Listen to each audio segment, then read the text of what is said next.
حضور اکرم صلی اللہ علیہ وآلہ وسلم شب معراج میں بیت المقدس کی طرف جاتے ہوئے مصر کے قریب ایک مقام سے گزرے تو انہیں نہایت ہی اعلیٰ اور زبردست خوشبو آنے لگی۔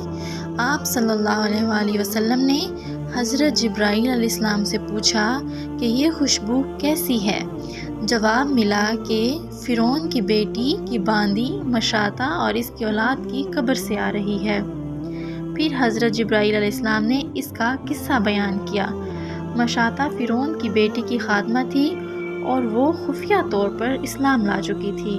ایک دن فرعون کی لڑکی کو کنگھی کرتے ہوئے اس کے ہاتھ سے اتفاقاً کنگھی گر پڑی اور وہ اٹھانے لگی تو اس کی زبان سے بے ساختہ بسم اللہ نکل گیا۔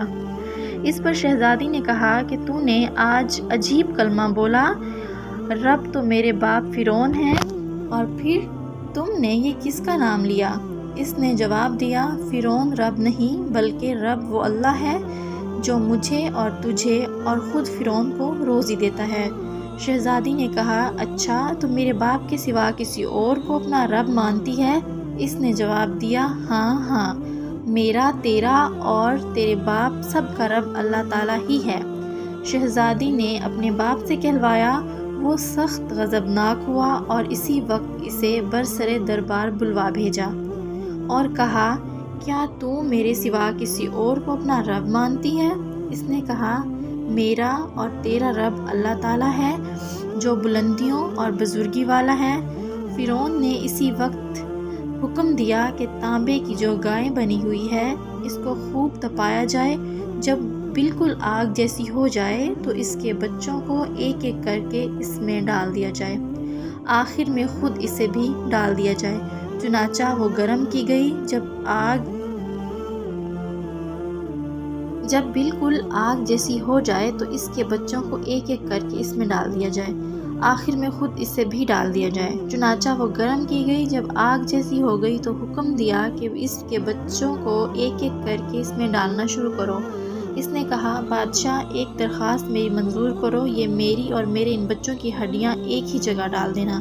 اس نے کہا، اچھا، تیرے کچھ حقوق ہمارے ذمہ ہیں اس لیے یہ منظور ہے۔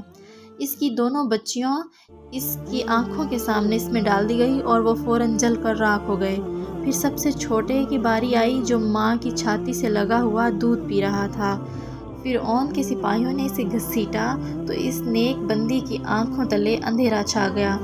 اللہ تعالیٰ نے اس بچے کو اسی وقت زبان دے دی اور اس نے بآواز بلند کہا، اماں جان افسوس نہ کر، ماں جان ذرا بھی پس و پیش نہ کرو، حق پر جان دینا ہی سب سے بڑی نیکی ہے۔